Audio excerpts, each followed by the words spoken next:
saking pentingnya ini, kebahagiaan ini, dan saking berbahayanya judi ini, maka seakan-akan kita ditempatkan oleh Allah sebagai objek yang diajak bicara. Maksud saya begini, Pak. Kalau baca ayat ini, rasakan Allah itu sedang bicara dengan kita dan kita ditempatkan di hadapannya. Anda sekarang kasau, Panglima, kan? Ada di hadapan Anda menyampaikan satu pesan. Kira-kira sikap kita sempurna atau kita selengean? Sempurna. Fokus dengar kan?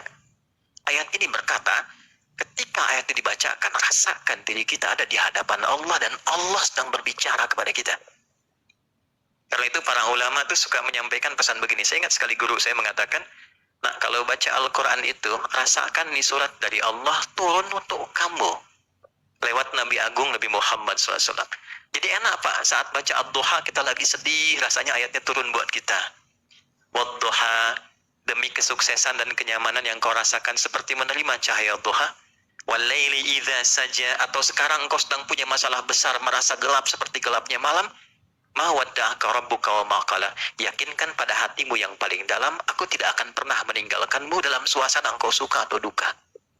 Kalau ngaji kayak gitu, setiap ayat itu ada maknanya, Pak. Nah, tentang judi ini, kita diposisikan oleh Al-Quran seakan-akan kita ini di hadapan Allah sedang diberikan sebuah pesan yang dalam. La'allakum tuflihun. Aku pengen engkau tuh bahagia. Adi, aku pengen engkau tuh sukses. Nah, jalan yang menghambat engkau bahagia dan sukses, apapun pekerjaanmu, salah satu perbuatannya ini, judi. Tapi yang jadi masalah, yang saya highlight, bukan kata tuflihunnya. Kata ini la'allakumnya. Di gramatikal bahasa Arab, la'allakum itu masuk kepada bentuk namanya taraji. Sesuatu yang ingin diharapkan, tapi tidak mudah mencapainya kecuali dengan kesungguhan. Apa artinya? Bapak Ibu masih ingat saat puasa kemarin? Kan di ujung ayatnya pakai la'allakum. Al-Baqarah 183. Ya ayyuhalladzina amanu kutiba alaikumus kama kutiba alal ladzina min qablikum la'allakum tattaqun. Kenapa pakai la'allakum? Karena tidak semua orang yang puasa itu bisa takwa kecuali serius menjalani puasanya. Oke? Nah, tidak semua orang yang pengen kebahagiaan dan kesuksesan bisa dapat itu kecuali serius untuk menjalaninya. Anda kalau pengen serius karir di sini Koopsud, serius tunaikan tugas Anda. Tunaikan dengan profesional, secara proporsional, cintai pekerjaan, Anda lebih dekat kepada kesuksesan.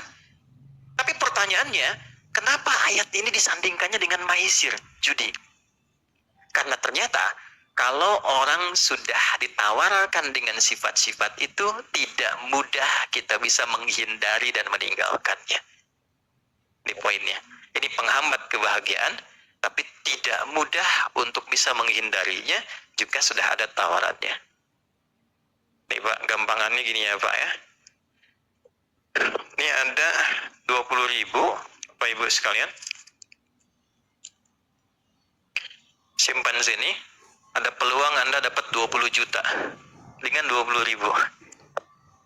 Ada peluang dapat 20 juta.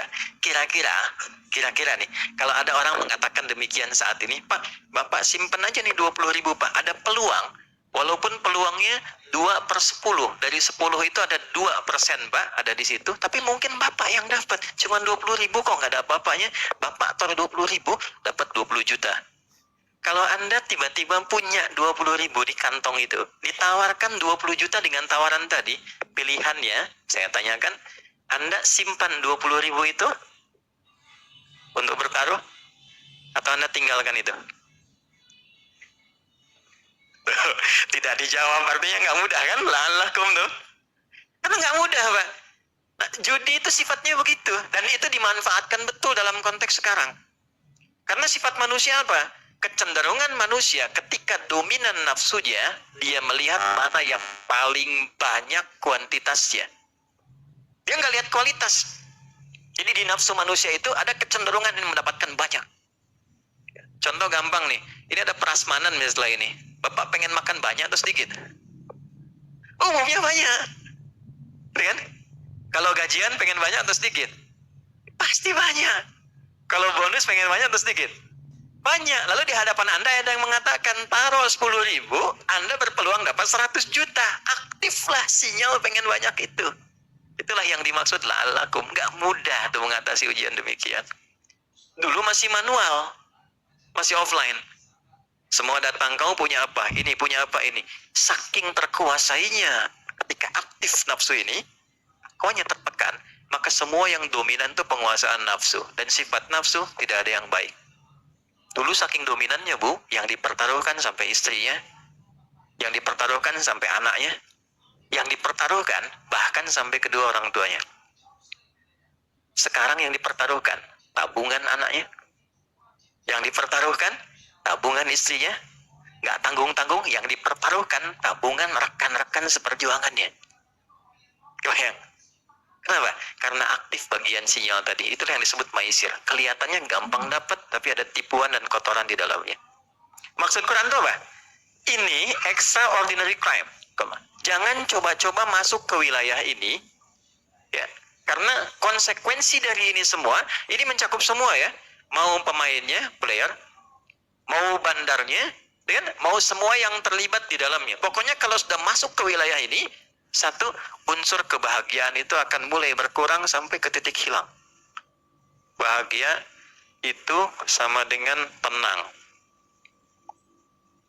Tenang lawannya apa? Gelisah. Jadi orang yang judi, hal pertama yang dia dapatkan dalam hatinya, kegelisahan. Kalau nggak percaya, silahkan cek. Orang-orang yang masuk ke lingkup judi, kemudian edik di dalamnya, dan dia mulai kena yang pertama gelisah, lalu masuk mempertaruhkan yang ada, perhatikan karirnya bagaimana. Itu yang kemarin, 800 sekian juta. Lihat dampaknya kepada karirnya. Selesai. Pengabdiannya tidak dilihat. Pertaruhan nyawanya sebagai abdi negara. Selesai semua Pak. Dia berhenti dalam keadaan tidak terhormat dan melekat status pada dirinya sepanjang hidup seorang penjudi. Judi yang dulu offline, sekarang masuk online. Ini Pak, di situasi kita sekarang. Nabi sudah wanti-wanti 15 abad yang lalu. Terjadi percepatan digital, waktu semakin cepat dan kejahatan polanya berpindah. Dulu polanya offline, sekarang online. Masuknya ke wilayah-wilayah yang selalu membersamai kita. Handphone kita kan sering online, ya kan? Orang sekarang sudah nggak penting handsome Bu, yang penting handphone. Bangun tidur kan sudah buka status, oke? Sholat baru salam sudah buka status. Nah sekarang dari semua yang dibuka itu sudah masuk ke dalam situ semua unsur-unsur ini. Ini sulit dikendalikan. Tahun 2007, ini perempuan juga di Amerika. Ada seorang perempuan, dia menganalisis, melihat setiap negara dengan bonus demografi tinggi, kan? Dan tapi saking cerdasnya orang ini, cuma kecerdasannya ditempatkan pada sisi yang negatif. Saking cerdasnya, dia melihat negara yang di tempat itu judi tidak menjadi legal, nggak dilegalkan, nggak dilokalisasi. Singapura legal, ada lokalisasinya. Oke, Makau jangan ditanya, Amerika punya Las Vegas. Malaysia punya Genting, ya kan? Semua lokalisasi. Saya tanya, di Indonesia legal nggak? Tidak kan? Ilegal kan? Hukum positifnya kan nggak ada memperbolehkan. Jelas kalau pasal 303, ya kan? Hukumannya jelas dari 8 tahun sampai 10 tahun, kan? Walaupun di situ ada kalimat kecuali yang dibenarkan oleh hukum atau pemerintah. Tapi kan pemerintah kita tidak. Artinya apa? Dia dipandang ilegal. Dia tidak legal.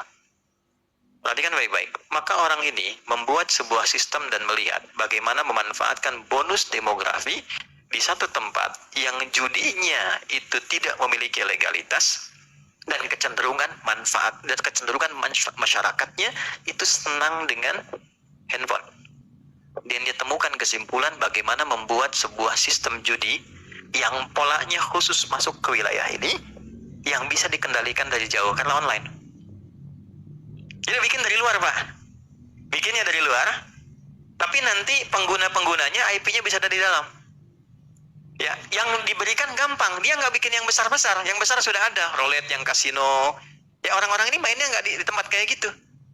Kalangan-kalangan yang tidak ke Las Vegas, tidak ke Macau dan sebagainya, difasilitasi pada satu bagian perangkat yang dia bawa dalam hidupnya terus.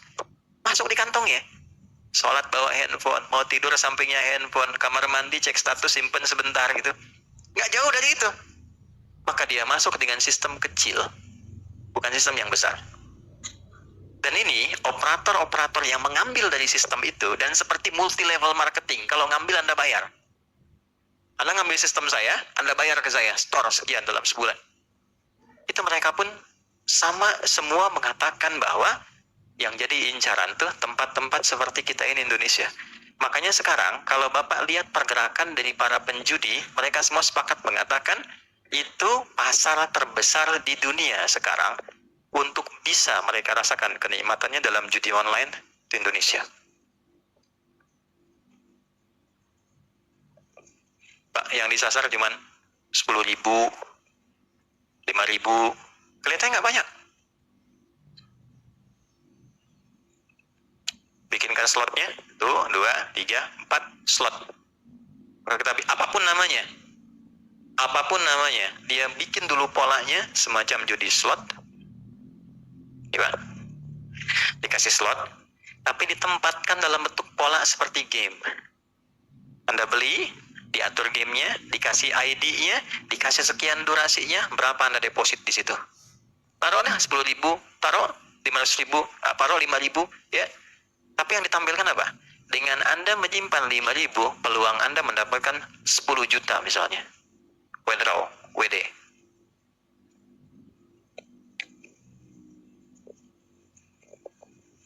Pak, 5.000 itu berapa persen sih Pak dari pendapatan? Anda dapat 5 juta, keluar 5.000, berapa persen? Ya, cuma 1% kan? Dianggapnya biasa kan Pak ya? Biasa tuh maksud saya sedikit kan? Gampang kan? Gampang keluarnya. Maisir, gampang. Maisir yang dianggap ringan, receh. Receh 5.000 ini. Kalaupun hilang nggak apa-apa, kan? Ya. Nah ini hati-hati. Walaupun kelihatan cuma 5.000, tapi dampaknya ini Pak. Ya, ada kegelisahan, gelisah nih. Kalau sekarang dapat, udah setannya aktif, CS-nya juga WA, masuk lagi, besoknya aktif lagi, aktif terus begitu. Sampai tak terasa habis berapa. Kalau main 5-6 kali Pak, yang ketujuh dikasih menang dulu. Ini pengakuan dari admin. 5-6 kali dalam sehari, misal pagi masuk lagi, siang deposit lagi, sore deposit, sampai malam orang tahajud ini deposit, dikasih menang. Dia cerita ke teman, kamu tahajud dapat apa? Saya main game dapat uang, kamu tahajud dapat apa-apa? Itu bisa begitu. 7 kali dikasih sekali, nanti besoknya dipertaruhkan yang dia dapat semalamnya itu. Selesai. Makanya di dunia orang-orang judi, pengakuan bandar sampai sekarang, orang paling bodoh itu orang yang ikutan slot katanya. Kenapa? 10 orang ikut. Naruh masing-masing 1 juta. Misal. Jadi berapa? 10 juta. Diputar Pak.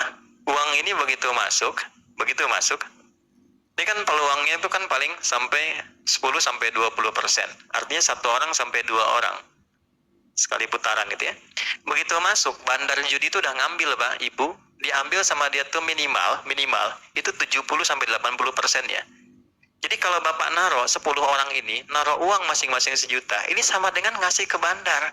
Bandar nih kasih, sama bandar diambil 8 juta, yang dia putar 2 juta. Ini 2 juta itu dia kembalikan ke 10 orang ini. Supaya diputar, supaya mereka saling berbagi untuk dapat.